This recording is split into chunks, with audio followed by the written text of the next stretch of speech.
رات کافی ہو چکی تھی، گھر کا ماحول بھی کافی حد تک بگڑ چکا تھا۔ شاہدہ کو جاوید کی بہت فکر تھی، وہ جاوید کے لیے بہت پریشان تھی۔ دانیال بابا چوچو کو لینے جا چکا تھا۔ اب یہ تینوں رات کے 2 بجے گھر واپس آئے تھے۔ انابیہ کبھی ماما کے پاس اور کبھی بہن بھائی کے پاس مسلسل چکر لگا رہی تھی، کیونکہ ایک تو پریشانی اور دوسروں سے بات کی سمجھ نہیں آ رہی تھی کہ یہ سب ہو کیوں رہا ہے۔ جاوید اب آپ باہر نہیں جائیں گے، چھوڑ دیں اسے، وہ ہماری پراپرٹی لینا چاہتا ہے نا تو دے دیں اسے، اور اسے کیا چاہیے؟ اس نے تو ہماری زندگیوں کو ہی بدل کر رکھ دیا ہے، تباہ کر دیا ہے سب کچھ۔ آپ کسی کو کہہ کر کوئی گھر دیکھیں اور ہم یہاں سے جلدی شفٹ ہو جائیں۔ ہمارے لیے آپ اہم ہیں نا، نہ کہ یہ گھر، گاڑیاں اور پراپرٹی۔ شاہدہ کے دل میں ایک ڈر ہو گیا تھا۔ کل بھی جس طرح فائرنگ ہوئی، حماد وہاں کھیل رہا تھا۔ کل بھی یہ کوئی ہوائی فائرنگ نہیں تھی، جاوید خان جان بوجھ کر ہمارے گھر کو نشانے پر رکھا گیا تھا۔ جاوید بالکل خاموش ہو کر باتیں سن رہے تھے۔ پھر بولے، آپ لوگ پیکنگ شروع کر دیں، جو ضرورت کی چیزیں ہیں ہم یہاں سے جلدی چلے جائیں گے، اس ویکینڈ پہ شفٹ کر لیں گے۔ میرا ایک جاننے والا بندہ ہے، میں نے اس سے بات کی تھی، وہ مجھے کل دکھائے گا گھر، اور وہ فائرنگ جاوید پہ کیے گئے تھے۔ کسی نے یہ کہا تھا کہ جاوید گھر ہے، جبکہ ہم گھر نہیں تھے، اور وہاں پہ چوکیدار تھا۔ فہد نے جلد ہی اپنی بات مکمل کر دی۔ ہاں، مجھے پتہ چلا تھا۔ جاوید نے فہد کی طرف دیکھتے ہوئے کہا، مگر وہ کیوں ایسا چاہتا ہے؟ کوئی اپنا ارادہ بتا کر تو کچھ نہیں کرتا جو یہ بتا دیتا۔ خیر، رات بہت ہو چکی ہے، اب سو جانا چاہیے۔ پھر سب اپنے کمروں کی طرف چلے گئے۔ اگلے دن پیکنگ شروع ہو گئی۔ انابیہ دادا ابو کے پاس خاموش بیٹھی تھی۔ گڑیا، یہ اخبار پکڑاؤ مجھے۔ دادا ابو کے کہنے پر انابیہ نے اخبار ان کی طرف بڑھایا۔ مجھے نہیں چاہیے، اس کو کھولو اور دیکھو، اس میں 2 سے 3 کہانیاں ہیں، اسے پڑھو، اور دوبارہ مجھے ایسے کچھ سوچتی نظر نہ آؤ۔ گڑیا، یہ عادت بن جاتی ہے اور یہ کبھی نہ ختم ہونے والی عادت ہے۔ یہ سب جو ہو رہا ہے، یہ اگر اللہ نے چاہا تو ٹھیک ہو جائے گا۔ اگر اس میں تم ہمت ہار گئی یا پھر اس سوچنے پر لگ گئی تو کسی کام کی نہیں رہو گی۔ اگر کوئی سوچ میری بیٹی کو زیادہ تنگ کرے تو اسے لکھ دینا، اس طرح وہ دوبارہ دماغ میں نہیں آئے گی۔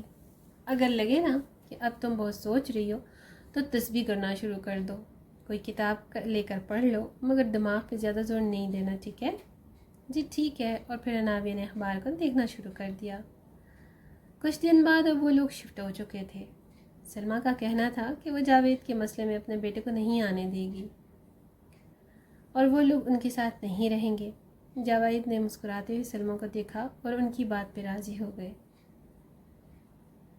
فہد کے لاکھ کہنے پر بھی سلمیٰ اپنی بات سے نہ ہٹی تو فہد نے پھر سوچتے ہوئے کہا، ابو میرے ساتھ رہیں گے، تم بس اپنے بچوں کو دیکھنا، ان کا خیال رکھنا۔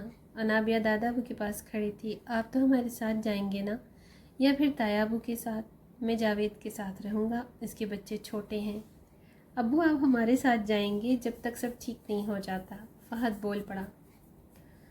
جاوید خاموشی سے سب کو دیکھ رہے تھے۔ پھر فہد اپنی اور ابو کو لے کر وہاں سے چلا گیا۔ دانیال نے جاتے ہوئے کہا، میں روز آیا کروں گا چاچو، آپ پریشان نہیں ہونا، میں ہوں آپ کے ساتھ۔ جاوید نے دانیال کو گلے لگایا۔ سب جا چکے تھے۔ انابیہ گھر کو دیکھ رہی تھی۔ پھر ماما کے پاس ہے، یہ کیسا گھر ہے ماما؟ مجھے نہیں اچھا لگا یہ گھر۔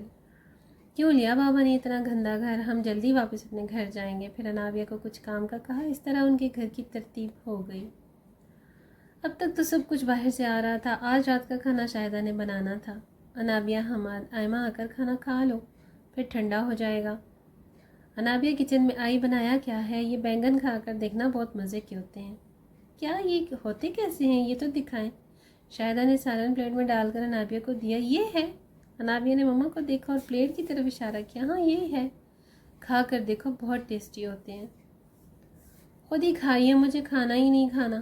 انابیہ نے غصے سے پلیٹ ماما کو پکڑاتے ہوئے کہا، ایک تو اتنے گندے گھر میں آ گئے اور اوپر سے کوکنگ بھی اسی گھر میں شروع کر دی ہے۔ پہلے اتنا کام بھی کروایا، اوپر یہ پتہ نہیں کیا بنا دیا ہے۔ نہیں کھانا مجھے۔ انابیہ، ٹیسٹ تو کرو ماما، جو اچھا بنایا ہے۔ شاہدہ نے انابیہ کو مناتے ہوئے کہا، خود ہی کریں آپ، دیکھنے میں کہاں سے اچھا لگ رہا ہے جو اب کھا بھی لوں۔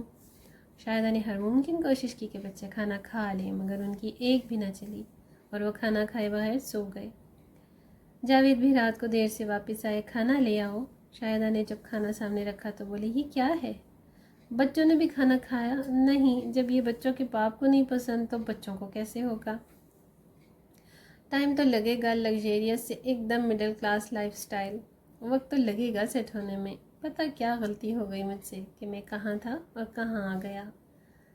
خدا کی قسم میرا تو اس گھر میں داخل ہونے کا دل نہیں کرتا، میں تو اس زندگی سے ہی مایوس ہو گیا ہوں۔ یہ میرے ساتھ ہوا کیا ہے مجھے تو سمجھ نہیں آ رہی۔ اعتبار غلطی آپ سے اعتبار کر کے ہوئی، اعتبار کے چکر میں آپ نے اپنا سب کچھ داؤ پر لگا دیا، اور کیا رہا آپ کے پاس؟ کچھ بھی نہیں، نہ گھر اور نہ اس معاشرے میں عزت، اور نہ کوئی رشتہ دار اور نہ ہی کوئی دوست۔ جاوید کچھ وقت کے لیے بالکل خاموش ہو کر بچوں کو دیکھنے آ گئی۔ بچے جہاں سو رہے تھے انہیں پیار کیا اور ایسے ہی گھر کا چکر لگانے لگے، خدا سے شکوہ کرنے لگے۔ پھر کچھ یاد آیا تو شاہدہ کے پاس آئے۔ مجھے یاد ہے میں نے اور حمید نے ایک پلاٹ لیا تھا ساتھ میں، وہ اگر میں بیچ دوں تو میرا بہت سا کام آسان ہو جائے گا۔ سب سے پہلے یہ کہ ہم اپنا چھوٹا سا گھر لے لیں گے، پہلے جیسا تو نہیں آ سکے گا مگر یہ ہے کہ اپنا ہوگا۔ اس کے ڈاکومنٹس آپ کے پاس ہیں؟ ہاں میرے پاس ہیں، آفس میں ہیں۔ ہو جائے گا۔ انہیں پھر ایک امید کی کرن نظر آئی۔